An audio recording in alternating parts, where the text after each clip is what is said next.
Welcome to your deep dive. Ready to get a little strategic today? Always up for a little strategy. We're cracking open The 48 Laws of Power by Robert Greene. Oh, a classic. This book's notorious for its, shall we say, unconventional approach to navigating the world. It's kind of like the rule book they don't give you, you know? Exactly. But everybody's playing by it anyway. We've got excerpts from the book itself. Right. And even a YouTube breakdown you wanted to unpack. Right? Yeah, I thought it'd be interesting to see how people are interpreting these laws, out in the wild. So for you listeners out there, we're diving into the nitty-gritty of how these laws actually work. What's interesting is how Greene frames power, right? This ever-present force. Okay. It's like whether it's business, relationships, Right. or even just casual interactions. Yeah. These dynamics are always bubbling beneath the surface. Okay, so it's less about if power dynamics exist. Right. And more about how to understand them. Exactly. Greene's argument is that to really navigate effectively, you can't just be an innocent bystander. Right. You've got to understand the rules, even the unspoken ones, if you really want to master the game. And he uses some pretty compelling examples to make his point. Right. From historical figures like Machiavelli to even infamous seductresses. Oh, yeah. He goes there. Greene shows how these laws have played out across centuries. Right. He weaves in these historical narratives, right, Yeah. to demonstrate how timeless these principles are, like Law 3, conceal your intentions. Classic Machiavellian strategy. That one really caught my eye, too. It feels like a high-stakes poker game. 100%. You want to keep your cards close to your chest. Precisely. If your opponents don't know your true motives, they're playing blind. Right. You can use that element of surprise to your advantage. Information as power. So it's not just about being secretive. It's about strategically using information. Absolutely. Think about someone like Steve Jobs. I mean, his secrecy around product launches was legendary. Oh, yeah. Created this anticipation, this buzz. Right. Put him in the driver's seat. It's almost like a magician, right? Yeah. You never reveal your secrets if you want to keep the audience captivated. Exactly. And then there's Law 21, play a sucker to catch a sucker.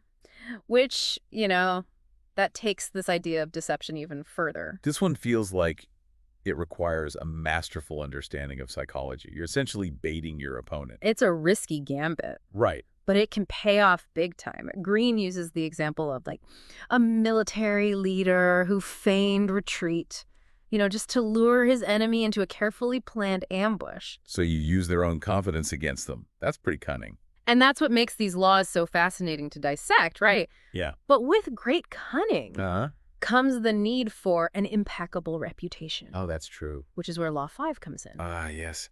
So much depends on reputation. Guard it with your life. That one feels particularly relevant in today's world with social media and all. Absolutely. Greene stresses that your reputation is it's like a suit of armor in the game of power. It's not enough to possess power. Others need to perceive it too. So it's about crafting this persona. Yeah.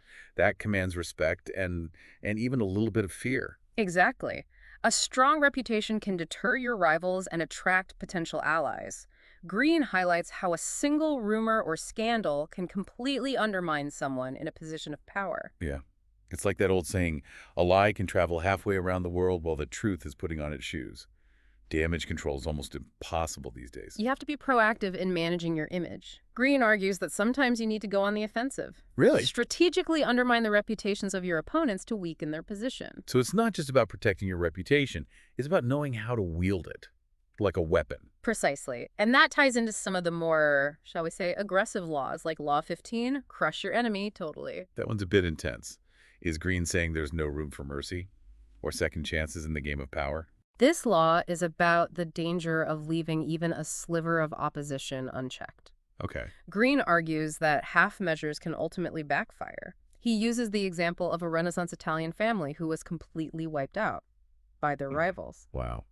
A brutal reminder that sometimes decisive action, even if it seems harsh in the moment, is necessary to prevent future conflict. So it's about neutralizing threats before they have a chance to regroup. Exactly. Think of it like dealing with a fire. Okay. Even the smallest ember can reignite into a raging inferno if you're not careful. You have to be thorough and decisive in your actions. So it's not just about winning the battle. It's about ensuring long-term victory. And sometimes that requires strategic ruthlessness. Which brings us to Law 42, strike the shepherd and the sheep will scatter. That one sounds almost biblical. What's the story there? It's about recognizing that every group, every organization, every movement Right. has these key figures who hold sway over others. These are the shepherds. The influencers, the thought leaders, the ones who set the agenda. Exactly. And Greene argues that if you can identify and neutralize those key individuals, the rest of the group, the sheep, Yeah. become disorganized and easier to manage. So you're not just taking on an individual, you're taking down an entire power structure. Precisely. Think about it in the context of a company. Let's say you can remove the CEO who's been steering the ship in a direction you disagree with. Suddenly there's a power vacuum. You can step in and influence the direction of the company with much less resistance. That's a powerful, if somewhat ruthless tactic. Yeah. But it makes you think, is there ever a scenario where these seemingly cutthroat approaches are actually necessary? It's a question that haunts many of these laws, isn't it? The Yeah. line between strategy and manipulation can be so blurry. And speaking of blurry lines, Law 11, learn to keep people dependent on you, seems to walk that tightrope. Yes, this one gets into the very nature of influence. Greene argues that making yourself indispensable, whether it's by holding resources, possessing unique skills, or being a master problem solver, is a surefire way to maintain your position of power. It's like the age-old advice, Yeah, become so good they can't ignore you. it's more than just, being good, though. Right. It's about cultivating this sense of reliance. Okay. Almost like you're the linchpin holding everything together. Right. And that makes people hesitant to rock the boat. Right. That's right. Or risk losing your favor. But doesn't that tread dangerously close to manipulation? It's a fine line to walk. Yeah. Greene would argue it's about understanding what motivates people, Right. what they need, what they fear, Right. and then positioning yourself accordingly. Okay. He ties this into Law 16. Use absence to increase respect and honor, Ooh, that's an interesting one. which seems counterintuitive at first. It does. Usually we think, being present, being visible. Right. That's how you build influence. Why would absence of me be a power move? Think of it like a limited edition product, Okay. right? The rarer something is, the more desirable it becomes. Right. By strategically making yourself less available, Okay. you create this aura of importance. Oh, so it's like you're orchestrating this, strategic vanishing act. Exactly. People start to wonder where you've gone, what you're up to, Yeah, and it makes your return that much more impactful. exactly. Creates anticipation, a sense of longing for your presence or your input. It's almost like you're playing hard to get, Mm-hmm. but on a grand strategic scale. And while you're gone, Right. they're left to deal with the consequences of your absence, Right. making them appreciate your value even more. Okay. This ties in with Law 37, Okay. which emphasizes the power of perception, of putting on a good show. Right. Right. Create compelling spectacles. This one makes me think of those larger-than-life historical figures Oh, absolutely. who understood the importance of image and presentation. Absolutely. It's about understanding that perception often matters more than reality, especially when it comes to power. So you need to be a bit of a showman. Think of it like directing a play. Okay? You're carefully crafting this persona, this aura that draws people in. Greene gives the example of Louis XIV, the Sun King, right? Right. Use these elaborate court rituals, opulent displays of wealth, Right. to solidify his authority. It's like they're controlling the narrative, Mm-hmm. building a mythology around themselves. It makes you wonder how much of what we perceive as power is actually just really good stagecraft. And that's precisely why Greene's work is so fascinating. Right. He encourages us to look beyond the surface, recognize the subtle strategies at play Right. in any power dynamic. Then perhaps even learn to use those strategies ourselves. Perhaps. But as with any tool, Right. awareness is key. We need to recognize when these tactics are being used, right? Right. Whether for good or for ill. Which brings us to Law 44. Disarm and infuriate with the mirror effect. That one feels like it could go either way, Oh, for sure. depending on the user's intent. It's a fascinating study in psychological manipulation. Yeah. This law suggests that by mirroring your opponent, Okay. their behaviors, their language, even their emotions, Right. you can throw them off balance. It's like holding up a mirror to their soul, Mm-hmm. but with a slight distortion. It creates this uncanny valley effect. Exactly. It makes them question their own perceptions, Yeah. throws them off balance. Think of it like this. A skilled negotiator might subtly mirror the body language of the person they're negotiating with to Right. build rapport and trust. That makes sense. You're essentially speaking their language, both literally and figuratively. Exactly. But, of course, Right.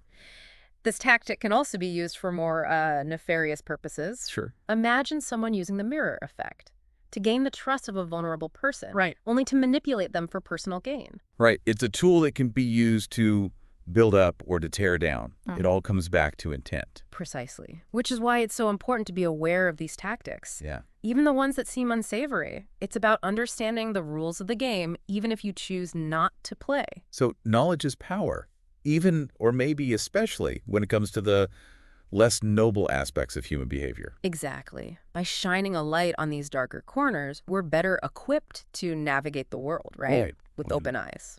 And maybe make more ethical choices along the way. Hopefully. Speaking of which, Yeah. Greene also delves into the power of social conformity, even when it might clash with our personal beliefs. That's Law 38. Think as you like, but behave like others. This one resonates deeply in our current social climate. It does. It seems to contradict the whole idea of, being strategically unpredictable, Right. of standing out from the crowd. It's about recognizing that while we all hold individual beliefs, Right. openly challenging social norms can create unnecessary resistance. Okay, think about it. You might have a brilliant idea at work, Right. but if you present it in a way that's abrasive Right. or challenges the status quo too aggressively, Right. people are less likely to get on board. So it's about picking your battles, Yeah. knowing when to play by the rules and when to break them strategically. Exactly. It's like the old saying, you can catch more flies with honey than with vinegar. Right. You don't need to compromise your values. Right. But you do need to understand the rules of the game if you want to influence the outcome. It's like that concept in improv. Yeah. Yes. and. Yes. You acknowledge the existing reality before introducing your own ideas. Precisely. It's about building bridges instead of burning them. Sometimes aligning yourself with the prevailing social current, Right. at least outwardly, Right. can give you the leverage you need to affect change more effectively down the line. It's a delicate dance, navigating those social waters, but it seems like self-awareness is key. Absolutely. And that's perhaps the most valuable takeaway from all of this. Yeah. Greene's laws are really a reflection of human nature, right? Right. In all its complexity. They make you think. Is this who we are at our core? Are we all just strategizing, vying for power, even if we're not consciously aware of it? It certainly makes you wonder. Yeah. And it raises even more questions about the ethical implications of these dynamics. It's a bit unsettling when you put it like that. If we're all playing this game of power, consciously or not, where do we draw the line? Is it even possible to engage ethically? That's the million-dollar question, isn't it? Yeah. And it's one that Greene doesn't shy away from. Yeah. He acknowledges that these laws can be used for both good and evil. Okay. They're tools.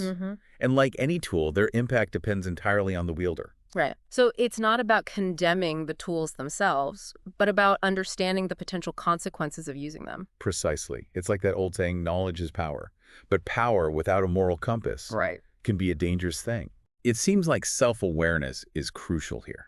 Yeah. We need to understand our own motivations, Yes. right? And be mindful of the impact our actions have on others. Absolutely. Greene isn't advocating for like a Machiavellian free-for-all. Right. He's simply pulling back the curtain on the often unspoken rules that govern human interactions. Okay. And in doing so, he challenges us to be more conscious, more deliberate Yeah. about how we navigate those dynamics. So it's less about becoming like master manipulators Right. and more about becoming savvy players in a game we can't opt out of. Exactly. It's about recognizing that power dynamics are everywhere. Yeah. In our families, our workplaces, even our social circles. Right. By understanding these principles, we can choose to engage in a way that aligns with our values. Right. Or, at the very least, protect ourselves from being unwittingly manipulated by others. It's almost like he's giving us a secret decoder ring for human behavior.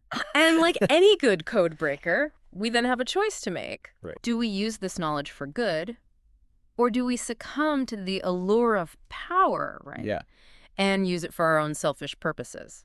It's a heavy question to end on. It is, but it's an important one because ultimately Greene's work, it isn't just about understanding power, is it? Right. It's about understanding ourselves. This has been an incredible deep dive. We've only scratched the surface of the 48 laws of power, but we've definitely unearthed some thought-provoking ideas. I know I'll be looking at the world a little differently from now on. As will I. And isn't that the mark of a truly great deep It dive? really is. Leaves you with more questions than answers. Right. And a renewed sense of curiosity about the world around you. Absolutely. And to our listeners, thank you for joining us on this journey into the complex and often shadowy world of power dynamics. We'll leave you with this final thought. Now that you've glimpsed behind the curtain, how will you choose to play the game? Until next time.